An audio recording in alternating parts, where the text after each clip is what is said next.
Come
on, fingers.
Howdy, Monday, 3:30 in the afternoon. Just got through working on my tremolo pedal. I'm playing around with it. Somehow the AC input jack got broken, busted. I think I had it laying here on the floor, and somebody inadvertently or accidentally stepped on it, and it snapped. And when I went to plug it in to use it, I was going to put it on my pedal board, and I realized, oh shit, man, this thing ain't working. And I looked, opened it up, and it was broken. It snapped in half. So I went to Stuart McDonald, which is a great place to buy guitar and amp parts, by the way. Electronics for your pedals, whatever. 1/4-inch jacks, volume pots, capacitors, any pickups. You could buy anything. If you like to work on guitars, you could get all the specialty tools there. StuMac.com. Check them out, man. It's been a lifesaver. Anyway, I ordered a couple input jacks, not knowing, if I would need a certain type or anything. This particular pedal is a JHS Honeycomb Tremolo Deluxe. And it's got 2 channels, right? This turns the effect off and on, and this toggles in between your tremolo speeds. So you can have 2 separate tremolo speeds without having to go down and adjust anything. So, which is cool. Sometimes I like a fast tremolo, which is the red channels. I got it, when it looks like it's all the way down, that's the speed all the way up. And then this one here, it's kind of like in the middle, even though it's not halfway. I didn't get the timing just right for that little bit I was playing. It wasn't quite tempo-wise, but, it got the point across. I was just playing a couple simple chords over it, and it wasn't anything that... It's just a couple chords. I think I was playing a G, D, C, and G. Who knows? And I mean F sharp minor in there over the A, which sounds pretty good, easy to solo over. Anyway, I was using this pedal. I had just soldered the new input jack back together. And one thing about this pedal, it's an older one, hand painted. It doesn't have like a big printed circuit board. So it's all these little parts on a little circuit board, which is kind of like point-to-point wiring. This is an old, I guess, one of the first versions. They call this a hand painted. And all the wires are the same color. All the wires are red. So I go, well, shit, man. I mean, one of the input wires is hardwired to this LED light here. So it's not a soft, flexible wire. I had to kind of like tear it apart and hardwire it and take it apart without messing up or getting confused of which wire was which. So when I first hooked it up, it was wrong. I got one of the wires wrong, and I was like, oh shit, man, what am I gonna do? Hi. Luckily, I took a couple of pictures of the circuit board and the switch, how it was soldered in there. It kind of helped me because I was thinking about like putting little black marks on the wires that went to what post on the input jack. And I probably should have done that, but I didn't. So I had to refer to the photo and zoom in and kind of see what direction the wires were coming from and what post did they go to. So, like I said, I got it wrong the first time. Only the power indicator, or not the power indicator, the channel select light came on, but the two others didn't. I was like, oh man, I fucked this thing up, right? So I unsoldered it and reversed the two wires, and bingo, got it. It works. So I lucked out. So now it's back in action. I'm going to put it on my pedal board. I got my little tabs here to mount it down. I don't like to use Velcro on my boards. I hard bolt them down with these little screws. I get these little screws. They work perfectly. My pedals stay in place and they don't move, right? I don't have Velcro where it makes them kind of crooked looking, and sometimes they, I use the good Velcro so they don't come off, but it makes it a little mushy. This is more of a solid on the board connection for me. And it's like I said, it's worked out good for the past, I don't know, I've been doing that for close to 30 years on pedal boards. And pedal boards I built for my brother and other friends of mine that play.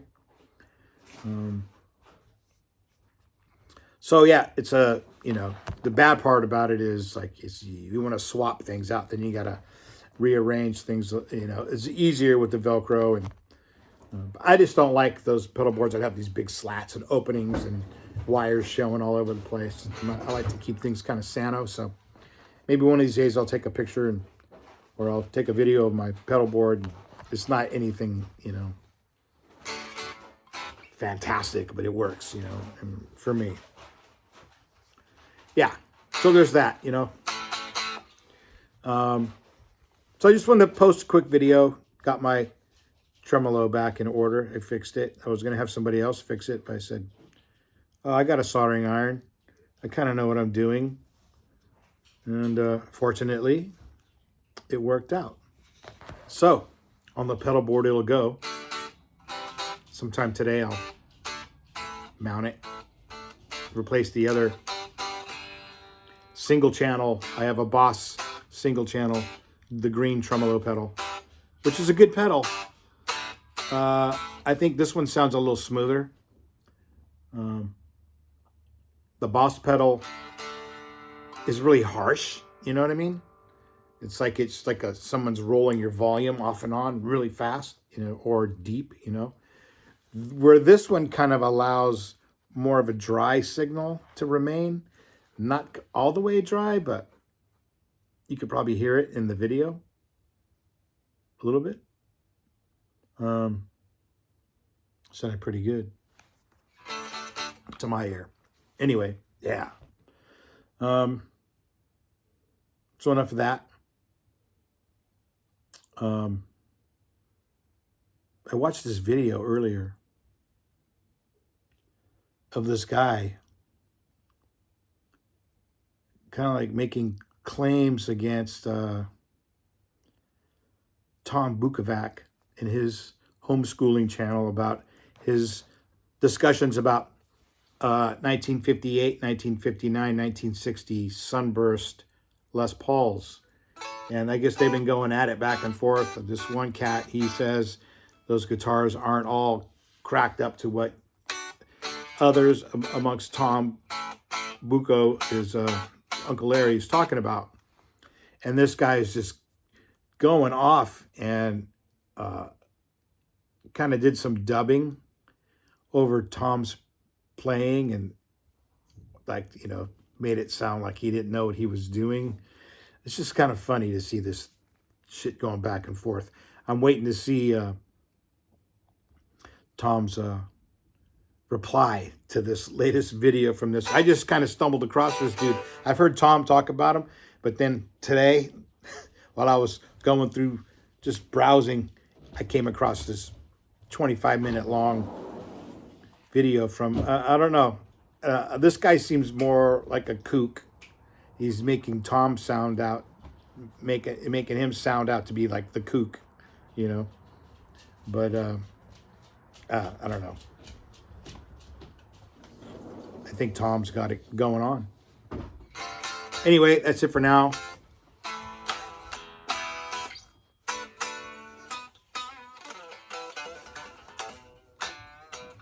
I'm going to go put this pedal on my pedal board, and I'll see you later.